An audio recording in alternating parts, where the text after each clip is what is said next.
warahmatullahi wabarakatuh.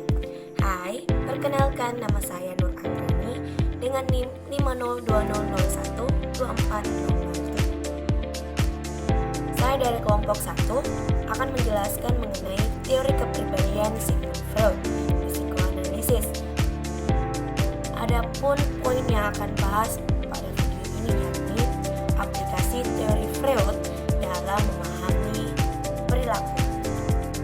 Teori Freud memiliki pengaruh besar dalam berbagai bidang penelitian dalam psikoterapi dan pemahaman manusia. Beberapa aplikasi penting teori Freud adalah sebagai berikut. Yang pertama, dalam psikoterapi psikoanalisis. Nah, terapi ini bertujuan untuk mengungkap bawah sadar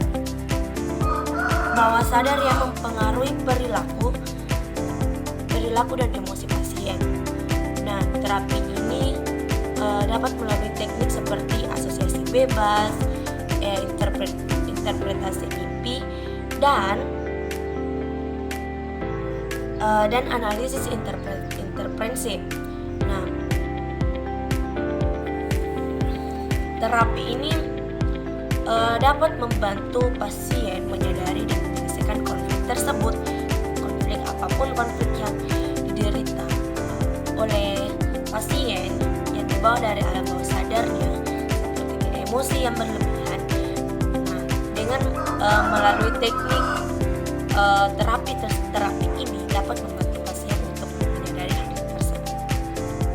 Yang kedua, dalam pendidikan.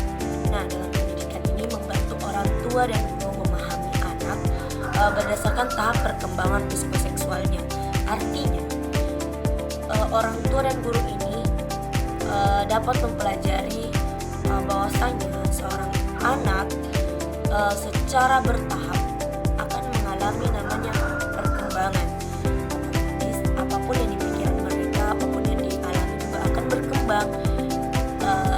Makin berkembangnya seorang anak, maka apapun yang mereka pikirkan tidak akan sama pemikirannya dengan hal yang sebelumnya. Ketika mereka kecil, apalagi ketika mereka remaja. Maka dari itu, seorang orang tua dan guru harus memahami dalam hal pendidikan, harus ada pendidikan yang mereka bawa.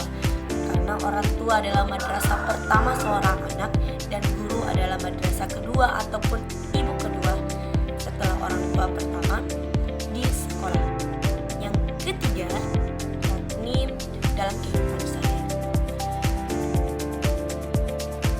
Mekanisme pertahanan ego menjelaskan fenomena seperti menyangkal kenyataan, mencari alasan, dan melampiaskan emosi.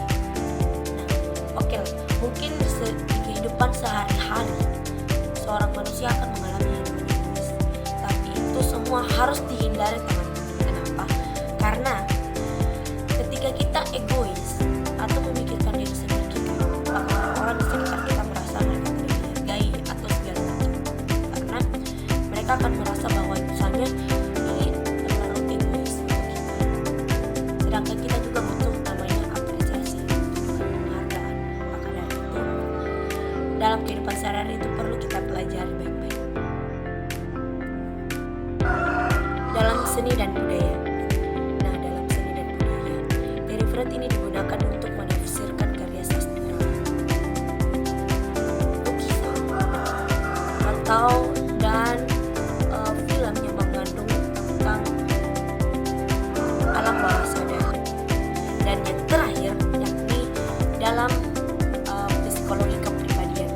Nah, ID, ego, dan superego ini menjelaskan bahwasannya konflik manusia antara dorongan moral dan realitas, antara moral dan realitas.